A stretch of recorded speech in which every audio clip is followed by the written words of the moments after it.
माँ सरस्वती को प्रणाम करती हूँ और आप सभी का अभिनंदन करती हूँ आज की इस पहली कक्षा में। हिंदी अधिगम शाला में ये आपकी पहली कक्षा है और इस कक्षा का जितनी भी कक्षाएं इस मंच पर आपको दी जाएंगी उसका मूल उद्देश्य है हिंदी में आपकी रुचि उत्पन्न करना। हिंदी एक ऐसा विषय है जो आजकल वर्तमान में देखा जाए तो हर कंपटीशन, हर प्रतियोगी परीक्षाओं के लिए बहुत ही अमूल्य है और हर प्रतियोगी परीक्षाओं में हिंदी का पेपर ज़रूर अटेम्प्ट करना होता है, देना होता है। तो हम स्कूल स्तर पर जब होते हैं तो हम विशेष ध्यान नहीं देते हैं हिंदी के ऊपर।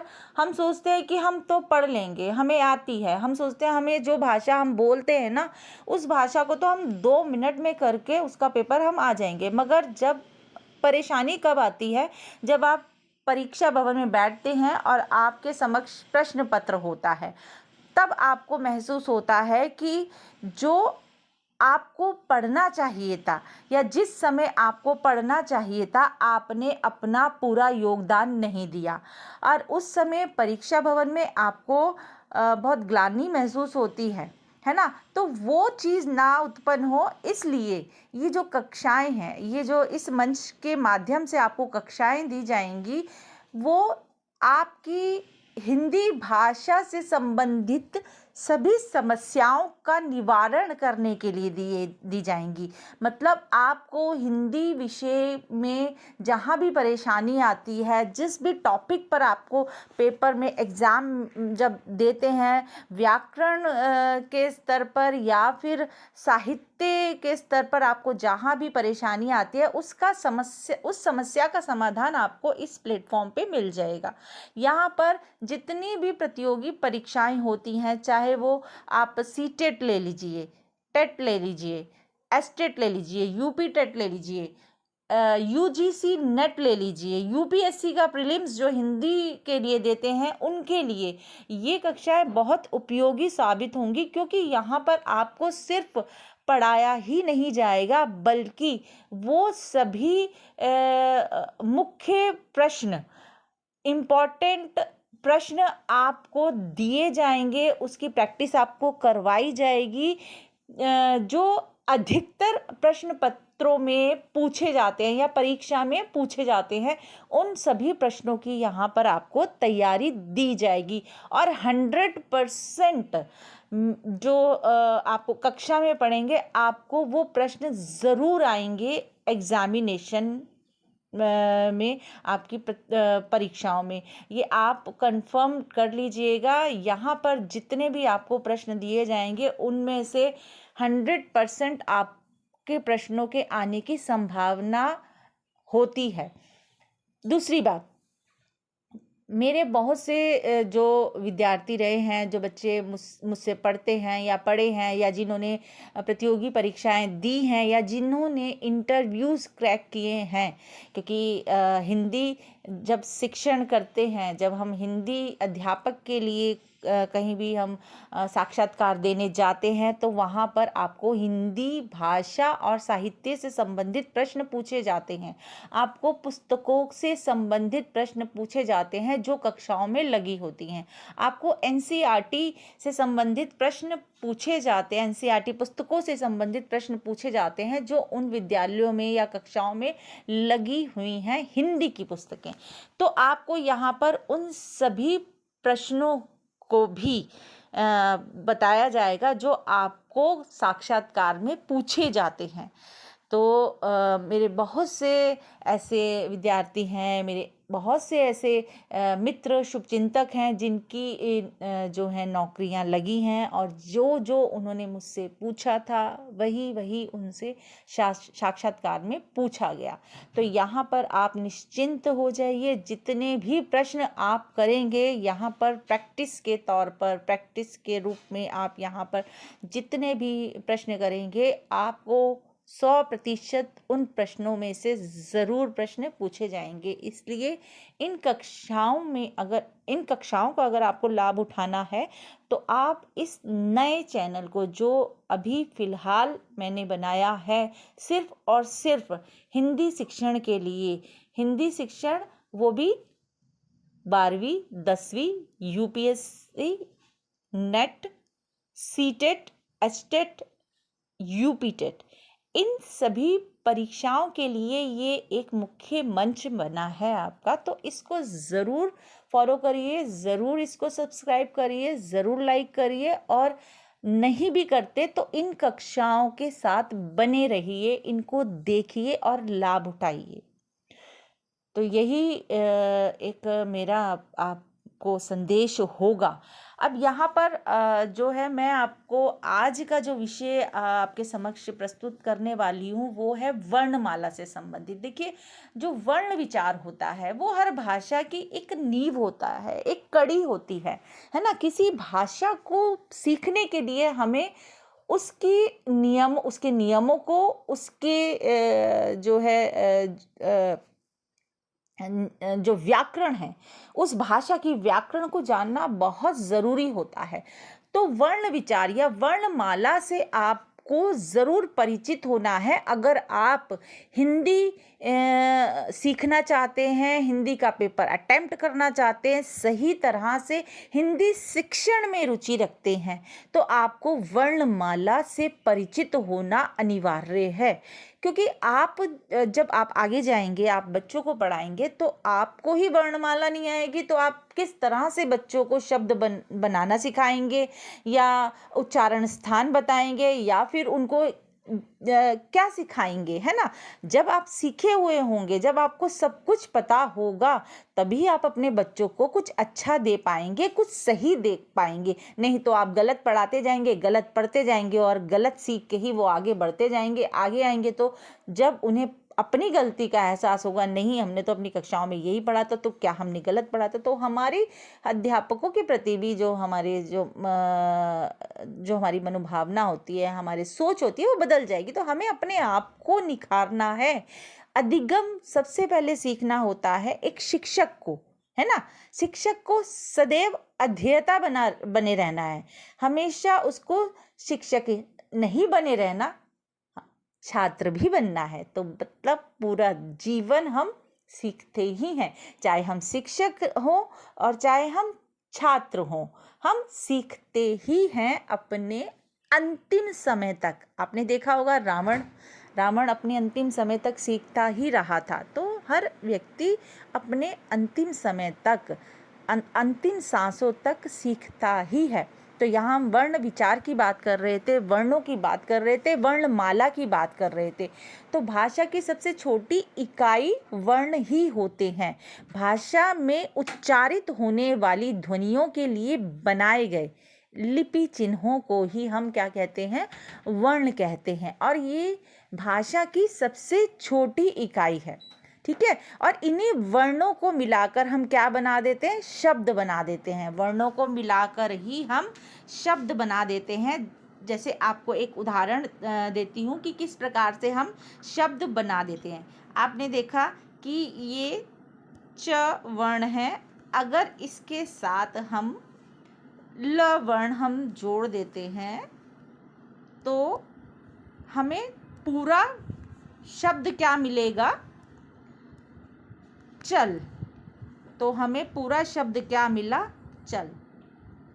तो आप देखेंगे कि किस प्रकार से जो है वर्णों के मेल से शब्दों का निर्माण हो जाता है। मतलब सही क्रम में अगर हम किसी वर्ण को लगाते हैं, वर्णों का सही क्रम ही हमें शब्द बनवाता है या शब्द बनाता है।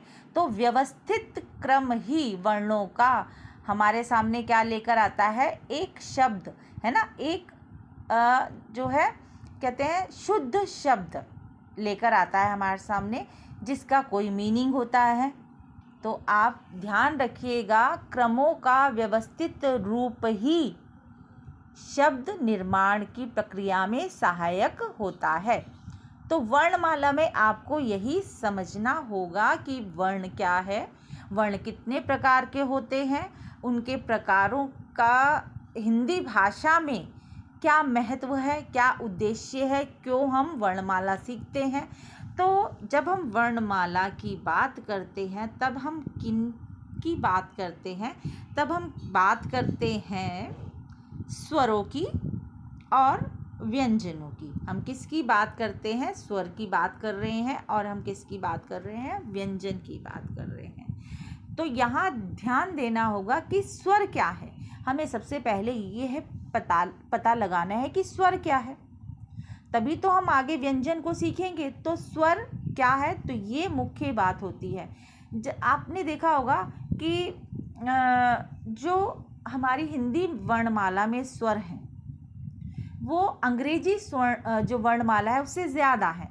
तो हमारी हिंदी वर्णमाला कितनी भारी है, कितनी कीमती है कि उसमें हर स्वर ध्वनि के अपने अलग अलग चिन्ह हैं। तो जिन ध्वनियों के उच्चारण में मुख से बाहर निकलने वाली जो वायु होती है वो बिना किसी रुकावट के निकलती है, वे स्वर है। मतलब स्वरों को किसी भी अन्य वर्ण की सहायता नहीं लेनी होती। उसकी अपनी अलग ही ध्वनि है, उसके अपने अलग ही चिन्ह हैं, और वो बिना व्यंजनों की सहायता के बोली जाती है, बिना किसी अन्य स्वर की सहायता के बोली जाती है। तो इनकी अपने अलग ध्वनियाँ हैं, अलग इनके चिन्ह हैं, और यही ही क्या है? स्वर, जो स्वतंत्र हैं। स्वर क्या है? स्वतंत्र हैं, इसीलिए ये क्या है? स्वर है। तो स्वर अपने आप उच्चारित होते हैं। व्यंजनों के साथ जब हम इनका प्रयोग करते हैं तो इनके मात्रा चिन्हों का प्रयोग किया जाता है। जब भी हम इन मूल व्यंजनों के साथ स्वरों का प्रयोग करते हैं तो क्या होता है? इनके चिन्हों का प्रयोग करते हैं, जैसे कि ई का, आ का। तो हमने किसका प्रयोग किया? चिन्हों का प्रयोग किया, ना कि उस पूरी ध्वनि का, उस पूरे स्वर का। हम इनकी चिन्हों का ही, जो इनको व्याकरण में, वर्णमाला में इनको चिन्ह प्रदान किए गए हैं, वर्णों को बनाते समय, वर्णों के साथ इनका प्रयोग करते समय हम उन्हीं चिन्हों का प्रयोग करते हैं। अब स्वरों का भी, अब जितने भी ये स्वर है ना, इनका भी वर्गीकरण है, देखो, है ना। हम तो अभी यहाँ तक तो पहुँचे ही नहीं, हम अभी स्वर पर ही हैं। तो स्वरों का भी वर्गीकरण है। स्वर भी 3 प्रकार के होते हैं। आपको सीटेट में पूछा जा सकता है, किसी भी सीटेट टेट एग्ज़ाम में आपको ये प्रश्न आ सकता है कि स्वर कितने होते हैं। बच्चे यहाँ पर क्या गलती करते हैं कि स्वर, जब आपको पूछा जाता है कि स्वर कितने होते हैं, तो आप क्या कहते हैं? स्वर 2 होते हैं, है ना। स्वर और व्यंजन, मतलब यहाँ पर 2 आप प्रकार लिख देते हैं, जो बिल्कुल गलत है। इसलिए प्रश्न को आपको ध्यान से समझना है, ध्यान से पढ़ना है कि आपको प्रश्न क्या पूछा गया है कि स्वर कितने प्रकार के होते हैं। तो स्वर कितने प्रकार के होते हैं? स्वर 3 प्रकार के होते हैं। स्वर 3 प्रकार के होते हैं: ह्रस्व स्वर, दीर्घ स्वर और प्लुत स्वर। तो ये 3 प्रकार के स्वर आपको स्वर माला में दिए जाते हैं, स्वर वर्णों में दिए जाते हैं: ह्रस्व स्वर, दीर्घ स्वर और प्लुत स्वर। तो अब ह्रस्व स्वर क्या है ना। ह्रस्व स्वर क्या है? ह्रस्व स्वर, देखो नाम से ही पता चल रहा है, हमें ज़्यादा दूर तक जाने की ज़रूरत नहीं है, कि जिन स्वरों के उच्चारण में कम समय लगता है ना, और कम मात्रा में हमारे मुंह से वायु बाहर निकलती है, वो ह्रस्व स्वर है। छोटे स्वर हैं, ह्रस्व मतलब छोटे, है ना, छोटा, हमारी ध्वनि छोटी निकलती है, हमारे मुख से वायु ही कम निकलती है। कौन कौन से? अ, ई, उ, री, है ना। अब री की आवाज़ हमारे अंदर चली गई, अंदर से निकली, तो अ, ई, उ, ई। और ये कौन से वाले? छोटे वाले जो हमारे वर्ण होते हैं, स्वर होते हैं, जिसमें आ की मात्रा नहीं होती, वो अ, बिना आ के ध्वनि का अ, ई, छोटी वाली ई, है ना। कौन कौन सी? अब देखिए यहाँ पर मैं आपको मेंशन भी कर देती हूँ, ये वाला अ, ये ई, ये उ और ये री। तो ये जो चारों के चारों स्वर वर्णों में जो ये वर्ण है वो आपके ह्रस्व स्वर हैं, ठीक है, छोटे स्वर हैं। और संस्कृत में री का उच्चारण स्वर के रूप में होता था। आपको ये सबको पता है, जिन्होंने संस्कृत पढ़ी है या पढ़ने जा रहे हैं। तो आप ध्यान रखिए कि संस्कृत में री का जो ऋषि होता है उसका उच्चारण स्वर के रूप में होता था। और हिंदी में इसका उच्चारण री, रा पे छोटी ई की मात्रा जब हम लगा देते हैं ना, इसका उच्चारण हम इस तरह से करते हैं, री के तरह से करते हैं। तो ह्रस्व र जमा ह्रस्व री का रूप ही री है। तो ये आपको ध्यान रखना है जब आपके समक्ष कोई भी प्रश्न आ जाता है। आपको पैनिक नहीं होना है, आपको सोच समझ के ही उत्तर देना है। दीर्घ स्वर कौन से होते हैं? जिनमें मात्रा बड़ी होती है वो दीर्घ स्वर है ना। हम कहते हैं ना छोटी मात्रा बड़ी मात्रा। तो जो छोटी मात्रा वाले होते हैं वो ह्रस्व स्वर में आ जाते हैं, जो बड़ी मात्रा वाले होते हैं वो दीर्घ स्वर में आते हैं। मगर एक चीज़ यहाँ और ध्यान में रखनी है, ए, है ना, जो छोटी ए होती है वो दीर्घ स्वर के अंतर्गत आती है, क्योंकि जब भी आप उसके साथ मात्रा का प्रयोग करते हैं, किसी भी वर्ण के साथ, व्यंजन के साथ मात्रा का प्रयोग करते हैं, तो ऊपर जो है शिरोरेखा के ऊपर आपको एक मात्रा लगानी होती है। तो ये आपका दीर्घ स्वर में ही आता है। तो जिन स्वरों के उच्चारण में ह्रस्व से दुगना समय लगता है ना, और ज़्यादा हवा मुँह से बाहर निकलती है, वो दीर्घ स्वर कहलाते हैं। जैसे आ, ई, उ, ए, ऐ, ओ, औ, ये सारे क्या हैं? दीर्घ स्वर हैं। प्लुत स्वर भी होते हैं, है ना। और ये प्लुत स्वर कौन से होते हैं? जिन स्वरों के उच्चारण में दीर्घ स्वर से भी ज़्यादा समय लगता है, वो प्लुत स्वर कहलाते हैं। और इसे दर्शाने के लिए आप क्या किसका प्रयोग करते हैं? कौन सा चिन्ह आप लगा देते हैं? ये वाला चिन्ह। जैसे हम, ये क्या बन गया? ओम, औम, सुनो, है ना। तो इस तरह से जब ध्वनियाँ आपको सुनाई देती हैं, ओम की ध्वनि लंबा स्वर है तो ये प्लुत स्वर में आता है। आज की जो कक्षा है, आपकी जो ये वाली कक्षा है, ये कक्षा आज स्वर के साथ समाप्त होती है। आज हमने स्वरों के विषय में जानकारी प्राप्त की है। अगली कक्षा में हम व्यंजनों की जानकारी लेंगे, अनुस्वार और अनुनासिक की जानकारी लेंगे, विसर्ग की जानकारी लेंगे। जब हम इन वर्णों को सीख जाएंगे या हमें ये वर्ण पता चलेंगे, तब हम इससे संबंधित कुछ प्रश्नों को जो है प्रश्नों का हल देखेंगे कि क्या कौन कौन से प्रश्न जो हैं हमारी परीक्षाओं में पूछे जा सकते हैं। तो यहाँ पर आज हमने स्वरों के बारे में जानकारी ली कि स्वर कितने प्रकार के होते हैं, कितने होते हैं, है ना, कौन कौन से होते हैं। तो ये आप ध्यान रखिएगा। अगली कक्षा में कुछ प्रश्न लेकर आऊँगी इन स्वरों से संबंधित उसको हम जो है उसका उन समस्याओं का निवारण करेंगे जो हमारी समस्याएं बनी रहती हैं इस पाठ के अंतर्गत। आज की कक्षा यहीं तक। धन्यवाद।